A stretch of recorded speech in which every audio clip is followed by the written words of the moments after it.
Andy Murray wins epic Australian Open battle against Nikoloz Basilashvili. Andy Murray showed there is plenty of life in him yet as he returned to the court where he was virtually retired 3 years ago, and defeated Nikoloz Basilashvili in 5 sets to reach the second round of the Australian Open. The great and the good of tennis were hastily gathered together to make a tribute video for Murray in 2019 after he tearfully laid bare the extent of his hip problems on the eve of the tournament and announced he was considering retiring. Australian Open 2022 Day 2, Murray wins epic, Kyrgios v Brody, live. Read more. But even as the video was playing, Murray, who had somehow defied the pain to push Roberto Bautista Agut to 5 sets in a raucous atmosphere, was looking ahead to his imminent resurfacing operation and the hope that he might be able to come back. It has been a slow and frustrating process, but the 34-year-old is finally able to train consistently, and a first ATP Tour final for more than 2 years in Sydney last week was an indication that just maybe he can be a factor on the big stage again. His scalps last week included the big-hitting Georgian Basilashvili after a 3-hour battle, and it took Murray 3 hours and 52 minutes here to come through 6-1-3 to 6-6 to 4-6 to 7-6 to 4, and record his first victory in Melbourne for 5 years. Now renamed John Cain Arena, Melbourne Park's third court has been the scene of many Murray scraps over the years. Initially, this looked it might not be one as Basilashvili struggled to find the court and Murray, with little effort required,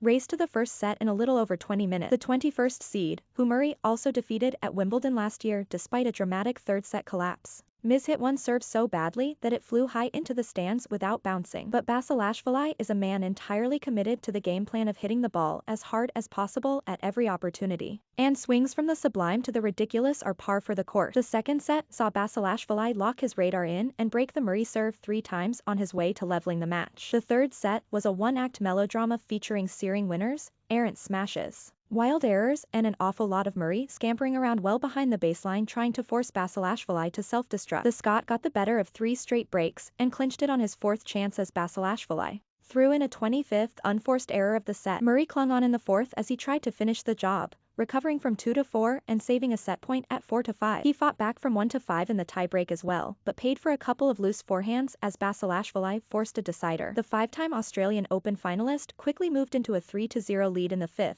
but back came Basilashvili once again, to level at 4-4 only for Murray to finally find a way across the line. He will take on Japanese qualifier Taro Daniel in the second round. "I would love to have a deep run here if possible," Murray said afterward. "It's something I have not had in one of the slams since I came back from the injury, and it is something that is motivating me. I play some of my best tennis over the years here. I feel comfortable here and I hope I can do it this tournament." The British men's number 2, Dan Evans, made light work of a potentially tricky opener against Belgium's David Goffin, winning 6-4, 6-3, 6-0. In the women's draw, Heather Watson overcame Egypt's Maya Sharif 6-3, 5-7, 6-2 to set up a second-round tie against the number 29 seed, Tamara Zidansek. Qualifier Harriet Dart lost 6-3, 6-0 to the 7th seed, Iga Swiatek, on Rod Laver Arena.